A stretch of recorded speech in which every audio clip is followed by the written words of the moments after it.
வணக்கம்மா, நீங்கள் நம்ம வீடியோவில் நாட்டுக்கோழி குழம்பு எப்படி செய்யுதுன்னு பார்க்க போகிறோம். வாங்க நம்ம வீடியோவில் பார்க்கலாம். வீடியோ பார்க்கறதுக்கு முன்னாடி நம்ம சேனலை சப்ஸ்கிரைப் பண்ணிக்கோங்க. அப்படியே பக்கத்தில் இருக்கிற பெல் பட்டனை ப்ரெஸ் பண்ணிக்கோங்க. கொஞ்சம் லைட்டாக நெய் போட்டுக்கலாமா. நெய் போட்டு முந்திரி வறுத்து வச்சுக்கலாம். கருகு விடாமல் முந்திரி வறுத்தணும். பாருங்கள், இந்த அளவுக்கு வரும்போது எடுத்துடலாம். இப்போ கொஞ்சமாக அதிலே நெய் இருக்குல்ல, பரவாயில்ல, கொஞ்சமாக எண்ணெய் போட்டுக்கலாம். எண்ணெய் காஞ்சிச்சு. மிளகு 1 ஸ்பூன் அளவுக்கு, சோம்பு 1 ஸ்பூன் அளவுக்கு, சீரகம் 1 ஸ்பூன் அளவு, இஞ்சி ஒரு 5 பீஸ், பூண்டு தோல் உரிச்சிட்டு ஒரு 5-6 பீஸ் மேலே போட்டுக்கோங்க. சாம்பார் வெங்காயம் ஒரு 10 பீஸு, 3 பச்சை மிளகாய், 1 தக்காளி போட்டுக்கலாம். இதை நல்லா கொஞ்சம் வதக்கலாம். வதக்கி நம்ம அரைக்க போகிறோம். பாருங்கம்மா, போதும், இந்த அளவுக்கு வதங்கினது போதும். இப்போ நம்ம இறக்கிடலாம். இப்போ நம்ம ஆற வச்சு அரைக்க போகிறோம். நல்லெண்ணெய் ஒரு 2 ஸ்பூன் அளவுக்கு ஊற்றிக்கலாமா. ஆயில் திட்டமாக ஊற்றிக்குங்க. ஏன்னா நாட்டுக்கோழியில் ஆயில் நிறைய இருக்கும். கொஞ்சம் 2 பிரியாணி இலை போட்டுக்கலாம். 1 லவங்கம் போட்டுக்கோங்க. 2 பட்டை, 1 ஏலக்காய், கடுகு உளுத்தம் பருப்பு போட்டுக்கலாம். பொரிட்டோம். நல்லா பெரிய வெங்காயம் 3 வெங்காயம் பொடியாக கட் பண்ணி வச்சுருக்கேன், போட்டுக்கலாம். வெங்காயம் கொஞ்சம் நல்லா வதக்கணும். வெங்காயம் தக்காளி வதக்கி வச்சுருக்கோம்லம்மா, அது ஆறிடுச்சு. இப்போ நம்ம அரைச்சி வச்சுக்கலாம். நல்லா பேஸ்ட்டாக அரைச்சி வச்சுக்கோங்க.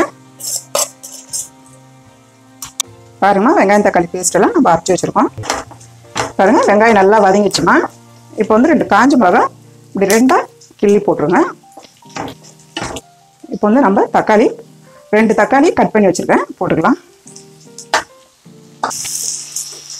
கொஞ்சம் உப்பு போட்டுக்கலாம், சீக்கிரம் வதங்கிடும். நல்லா மசிய நல்லா வதங்கணும். பாருங்கம்மா, வெங்காயம் தக்காளி நல்லா வதங்கிருக்கு. இப்போ கருவேப்பிலை 2-2ஆக பிச்சு இந்த மாதிரி போட்டுருங்க. முதல்ல எண்ணெயில் போடாதீங்க கருவேப்பிலை, அது மொறு மொறிஞ்சிடும், வாசனையும் போயிடும். இந்த மாதிரி டைமில் போடுங்க. இப்போ நம்ம மசாலா அரைச்சி வச்சுருக்கோம் இல்லைங்களா, இப்போ இதை ஆட் பண்ணிக்கலாம். பாருங்கள், இப்போ நம்ம அரைச்சி வச்ச பேஸ்ட் எல்லாம் போட்டிருக்கோம். இப்போ நல்லா வதக்கிட்டே இருங்க. நம்ம இது வதக்கும் போதே மசாலாலாம் போடலாம். இப்போ சில்லி பவுட்ரு 3 ஸ்பூன் போட போகிறேன். காஞ்ச மிளகாலாம் போட்டிருக்குமே, அது காரம் இருக்கும்னு நினைக்காதீங்க, அது காரம் இருக்காது. தனியாத்தூள் 2 ஸ்பூனு, கரம் மசாலா 1 ஸ்பூன் போட்டுக்கலாம். போட்டு நல்லா மிக்ஸ் பண்ணி விடுங்க. மஞ்சத்தூள் போட்டுக்கலாம். நான் ஏற்கனவே கறியில் வேக வச்சு மஞ்சத்தூள் போட்டிருக்கேன். இப்போ கம்மியாக போட்டுக்கலாம்.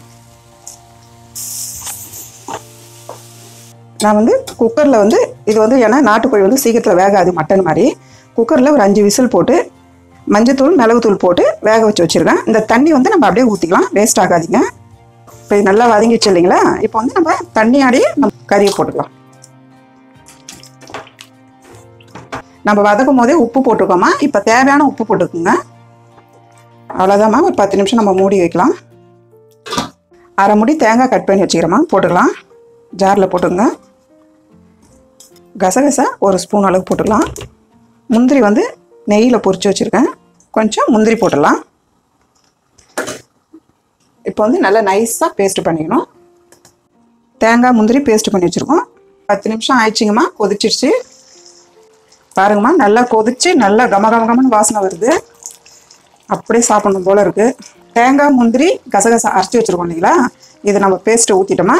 காரம் அதிகமாக இருந்தால் கூட இந்த முந்திரியும் தேங்காயும் நல்ல ஒரு இனிப்பு கொடுக்கும். இப்போ நம்ம இது கூடவே கொஞ்சம் கொத்தமல்லி போட்டுருங்க. ஒரு 5 நிமிஷம் நம்ம மூடி வைக்கலாம்.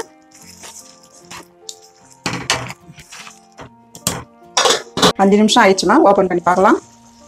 எவ்வளோ சூப்பராக இருக்கு பாருங்கள். ரொம்ப நல்ல டேஸ்டான ஒரு நாட்டுக்கோழி குழம்புமா. நல்லா சாப்பாட்டுக்கு நல்லா சூடாக சாப்பாடு, சப்பாத்தி, இட்லி, தோசைக்கெலாம் ரொம்ப நல்லாயிருக்கும். நான் அம்மா அப்பா இதை செய்வேன். அவ்வளோதாம்மா, நாட்டுக்கோழி குழம்பு ரெடி ஆகிடுச்சு. நீங்களும் வீட்டில் செஞ்சு பாருங்கள். இந்த வீடியோ உங்களுக்கு பிடிச்சிருந்தா லைக் பண்ணுங்கள், ஷேர் பண்ணுங்கள். உங்களுக்கு எந்த டவுட்டாக இருந்தாலும் கமெண்ட் பண்ணுங்கள். அம்மாவோட வீடியோஸ் சுட சுட தெரிஞ்சுக்க மறக்காமல் நம்ம சேனலை சப்ஸ்கிரைப் பண்ணிக்கோங்க.